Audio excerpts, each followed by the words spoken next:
Pupunta tayo dito sa Cavite City. Bali magsi-CI tayo ng Autlong.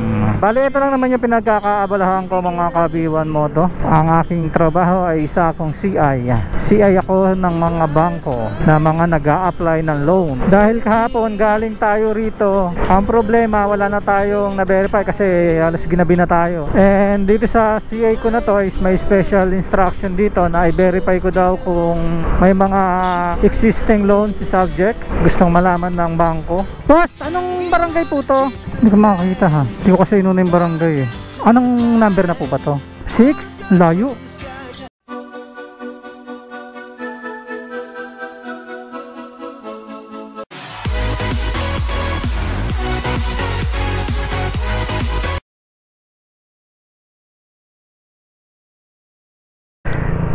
Good morning mga kabiwan moto and welcome to another vlog. For today's video is pupunta tayo dito sa Cavite City. Actually nandito na tayo sa Noveleta dahil meron tayong 4 CI dito sa Cavite City. Bali magsi-CI tayo ng Autlong. Bali ito lang naman yung pinagkakaabalahan ko mga kabiwan moto. Ang aking trabaho ay isa akong CI. CI ako ng mga bangko na mga nag-a-apply ng loan. And kanina maulan at buti naman dito ay medyo walang ulan, pero mukhang katatapos lang ng ulan dito.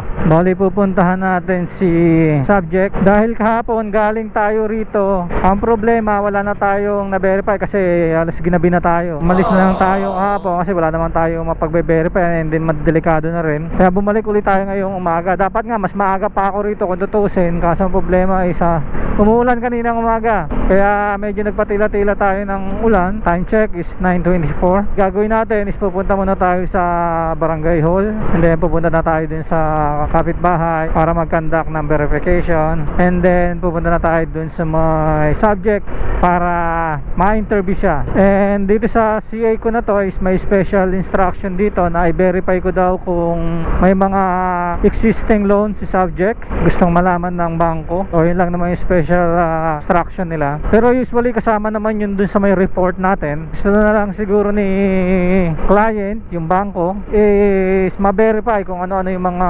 existing loan niya, siguro yung full details nun, para siguro hindi magka-conflict dun sa auto loan niya if in case na ma-aprobahan siya sa kanyang auto loan. Actually mga kabiwan moto, isa to sa pinaka oldest town dito sa Cavite etong Cavite City, and ito ang kauna-unahang city ng Cavite. Nakala nga nila noon ito ang Kapitolyo, pero ang Kapitolyo po is nasa 13 Max po. Kaya na yung dagat mga kabiwan moto, dagat. Kaya makikita sa mapa, sa gilid natin dagat. Ito na yung welcome art ng Cavite City Heroes Art. Yan.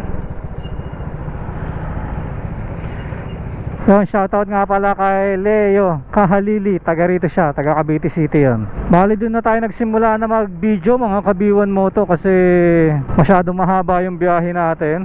Kung doon tayo sa amin magsisimula, kaya dyan na tayo sa Noveleta nagsimula mag vlog para di naman kayong mainip. Bagay, edit ko naman yon. Puputulin ko naman yun.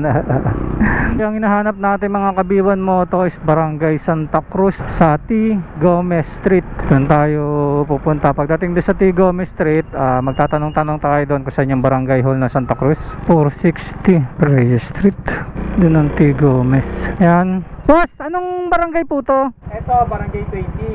Yan, barangay 28. Saan po ang barangay hall niyan? Sa kabila? Ano ba? Ang hinahanap ko kasi boss Santa Cruz to T. Gomez, barangay 16. Ito, 16. Yan ang T. Gomez na... Saan po ang barangay hall niyan? Saan ang barangay hall? Ang barangay hall niyan 16. Parang dito malapit sa iglesia. Malapit sa iglesia. Salamat po. Ma'am, excuse ma'am, saan po dito ang... Sige po. 470, 462. Hindi ko makakita ha. Hindi ko kasi inuna yung barangay T. Gomez. Boss, kiss boss. Saan po ba rito yung... Hindi po kasi naman talaga dito. Hindi po. Okay lang po. Tayo sige, pwede po magtanong. Saan po ba yung rito? T. Gomez? Doon nga po yan. Pag ganun. May kilala kayo? Wala. Pag ganun po yung hanggang doon po yung T. Gomez. Anong number na po ba to? Ito po ay number 6 po. 6? Layo. Ah, pa ganun. Sige, salamat po. Nice, excuse na. Saan po ba dito ang barangay hall? Ng 16? Opo. Ito lang, yan. Agawad yan nakaupo na yan, bakit na? Sa auto loan po. Ha? Auto loan. Salamat po. Barangay hall. Yung barangay hall. Saan po yung barangay hall ng barangay 16? Barangay 16. Barangay hall. Ito po. Ah, ito na po. Magtatanong lang po.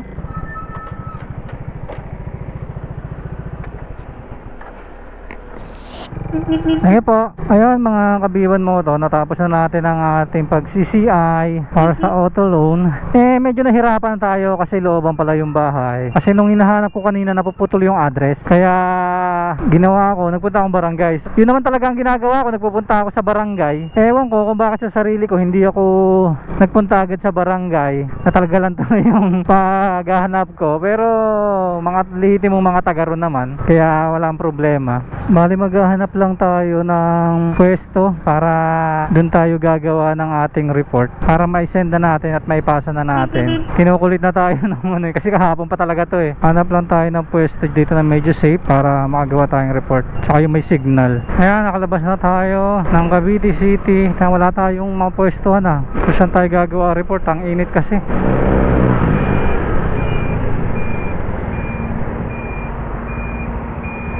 Mga kabiwan mo to, dito muna tayo tambay. Gawin muna natin itong report na to. Ayan, tapos na tayo mga kabiwan mo to. Nakagawa na tayo ng report at naipasa na natin. Pinasukan tayo mga kabiwan mo to ng dalawa pang CI, isang background, bali mag-asawa. So bali dalawa yon sa DASMA na yon, sa papunta na sa amin yon.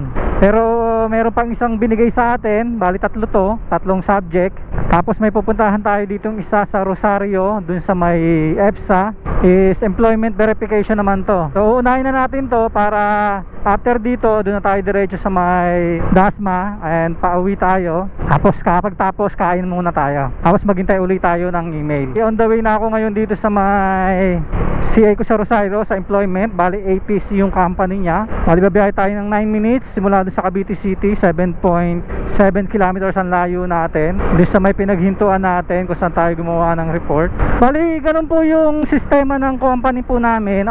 Hindi nyo po malalaman gabi pa lang kung ano yung itatakbo ninyo. Kasi nakadepende po sa bangko na kung meron silang application ng araw na yon. Kumbaga on the spot, pag sa bahay magsi-selfie ka. Depende na lang po kung mayroong dumating nung hapon.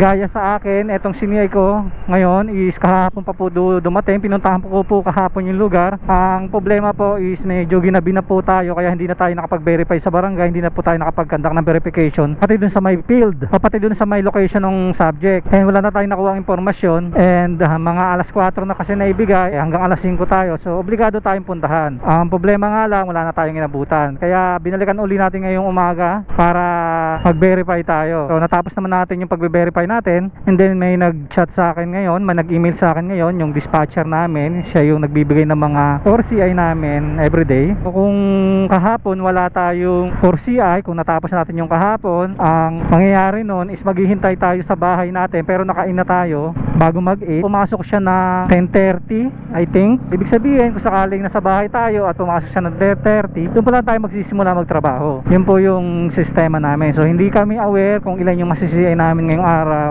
Hindi kami aware kung may 4CI kami ngayong araw, kung ilan yung 4CI namin, kung saan lugar. Ganun po yung sistema ng kumpanya namin sa pag-CCI. Pero usually halos lahat naman ng ganitong trabaho ng klase ng pag-CCI, yung mga sanggaling sa bangko, is ganun din po yung sistema. Kasi isa lang naman din po yung mga bangkong client namin. So, depende na lang sa mga sistema ng mga company, yun po dun nagkakaiba. Pero sa amin po kasi is ganun po yung sistema. Kaya ngayon, papunta tayo. Buti na lang at binalikan natin to at malapit na lang din yung pupuntahan natin. And then susunod nito, pupunta tayo ng DASMA na. Doon na to sa amin. So after ko mag-CCI dun sa DASMA is kakain muna tayo, uwi muna tayo kasi malapit na po tayo doon. Ayan mga kabiwan mo to, nandito tayo sa Bali na Bileta na to. Grabe ang traffic kasi papasok tayo dito sa may intersection nila. Kaya ganun. Ayan, nandito na tayo sa papuntang EPSA. Grabe. Nasa highway na tayo mga kabiwan mo to. Simula rito 8 minutes na lang. lang, babiyahin na lang tayo ng mga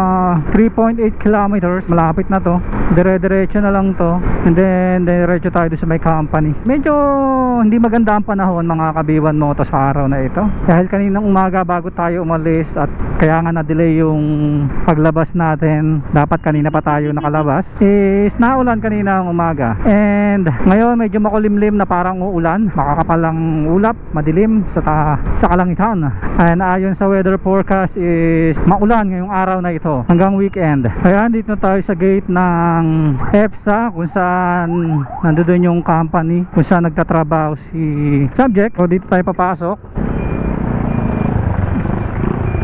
Motorcycle lane. Yan, papalang tayo. Sir, good morning sir. Sa Imprisa ako sir, third party service provider ni mag-employment verification lang po sana ako sa loob. RCBC. Apo. Ang company is APC. Ay, ATM yung sindan. So, APC to sir, hindi kulang electric. Sige. Okay, napasok na po. Salamat po. Ayun, pinapasok na tayo dahil kilala naman yung lugar. And hopefully, tama tong address na to. Kasi ilang beses na akong nag-verify dito. Mali naman yung address. And sana updated. Shoutout nga pala kay Nikki. Isa sa mga FB kasama ko rito sa Cavite. Actually, dito siya sa area na to. Area niya to. Siguro dahil loaded siya, ako nang pinapunta. And meron naman ako kasing CA dyan sa Cavite City. Kaya mas malapit ako. Kaya isinabay na rin. So para sa akin okay lang naman yun. Kasi ang hawak ko naman talaga buong Cavite. Nung nakaraan nga, nung mag solo lang ako, talagang grabe ikutan ko sa Cavite. Pero ngayon kahit pa paano medyo umalwan tayo. Hindi na tayo ganong napapagod. Kasi nga mayroon na tayong kasama. Doon sa mga ano sa atin, nakala nyo madali magmotor. Nako, mahirap, mainit. Kala ng iba kasi pag nagmumotor-motor ka lang, chill lang yung trabaho mo. Hindi po. Mahirap po magmotor. Nakakapagod po magmotor maghapon and then mainit. Nakakapagod sa biyahe. Siyempre yung tagtag ng motor mo, yung sasakyan mo, yung traffic, yung usok, yan, medyo nakaka-stress din yan, nakakapagod po yan. Pero pag mga magaganda naman lugar, magagandang daanan, pupuntahan natin, eh siyempre nare-relax tayo. Doon natin hindi nararamdaman na hindi tayo nagtatrabaho. Kaya mas pabor sa akin yung mga malalayo, sa totoo lang. Yung mga part ng mga Maragondon, Ternate, Indang, eto Cavite City, okay yan. Ayoko sa mga part ng mga Bacoor, Imus kasi medyo kumbaga ano na yan eh, syudad na yan eh, medyo ano na dyan, matraffic, eh, wala ka na magkakita magandang view siya sa papunta dyan. Bali dito tayo, malaki kasi itong EPSA na to, compound kasi to. Kung sa mga hindi nakakaalam, ito po ay located sa Rosario, Cavite. EPSA po, Economic Park Zone. Ano ba yung EPSA? A, hindi ko, nakalimutan ko yung A. Ayan, dito po dito yung mga malalaking kumpanya, mga warehouse, yan, dito yan nakalocated. Sa mga hindi nakakaalam malaki po to. Meron tong version sa Dasma, ano naman po yun, FCIE. Ganito rin po yun. Dito, kaya tayo nandito is magbe-verify tayo sa employment sa isang kumpanya rito. I-verify lang natin kung dito nagtatrabaho yung subject natin. Yun lang naman yung i-verify natin dito. So pag ang mga ganitong employment, madali lang to. Halos magtatanong lang tayo sa gwardiya rito kung ilala nila, kung hindi, edi hindi. Tapos magpipicture lang tayo. Ito yata yung company na yun. Ito nga, electric shredder. Tayo. Yan, APC. Sir, good morning. Sir, sa ano ako sir? Sa Imprisa. Saan po ako pwede mag-park? Diyan sa gilid na yan? Salamat. Okay, sorry.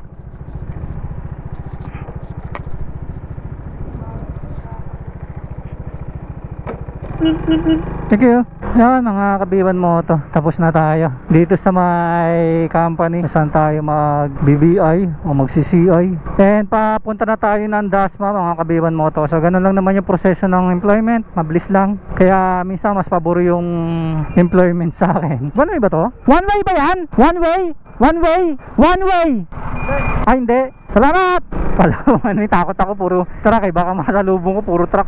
Ayun mga kabiwan mo to, upon verification and nag-chat sa atin yung dispatcher natin na cancel na daw yung susunod na 4CI natin kasi pinakancel na daw ni client kasi kulang siya ng information. So kulang yung address niya. And binerify ko naman po yung kanina, sabi ko sa dispatcher na hindi kompleto yung address. And binerify niya dun sa may client namin, dun sa bangko na nagpapa-CI. At ang sabi after nitong during verification ko rito sa EPSA is cancel na daw, pinakancel na daw ni. So possible pumasok to bukas. Siguro i-verify nila kung kumpletuhin nila yung information. Mahirap maghanap ng CCI pagka kulang ang address. Kailangan po eksakto yung address kasi mahirap po maghanap. Minsan po nga kasi yung kumpleto na yung address, mahirap pa rin maghanap, lalo na po yung kulang po. Lalo na ang kulang is subdivision po. And para doon sa mga katulad kong CI or doon sa mga nagdi-deliver, yan, experience nyo yan na pag kulang ang address, napakahirap hanapin. Kaya mahirap po maghanap ng mga ganyang address na kulang-kulang. And sana nagustuhan ninyo ang video natin ngayong araw at kahit pa paano may napulot kayo na impormasyon regarding sa pagsisiyay ko rito sa galing ako ng Cavite City, then pumunta ako dito ng Rosario. Medyo malayo tayo, taga Dasma tayo. Araw-araw ganito yung buhay na ginagawa ko. Ito yung daily routine ko sa araw-araw. Hindi ko alam kung saan ako pupunta araw-araw dahil nakadepende po yan sa mga client naming bangko kung saan yung subject na for CI nila. Kung Tagaindang man yan, Tagaytay, Alfonso, Mendez, kung saan man yan part dito sa Cavite, hindi po natin alam. And maraming salamat po pala sa lahat ng sumusuporta, sa lahat ng nanonood mula noon hanggang ngayon. And baka pwede naman makahingi ng like, share, comment, and subscribe. Pakihit na rin po yung notification bell para updated kayo every time mag-upload tayo ng video. At kung gusto nyo yung mga ganitong video, please subscribe. At kung mayroon kayong topic na gustong malaman regarding sa aking pag-CCI o regarding sa pagmumotor, comment down below lang po para may considered natin na gawin nating topic. And gagawa natin ng research yan para may deliver sa inyo at maging makatarungan naman po yung pag-i-explain ko sa inyo. And always remember mga ka-B1 Moto, pray before you ride, ride safe, God bless, B1 Moto out, bye bye.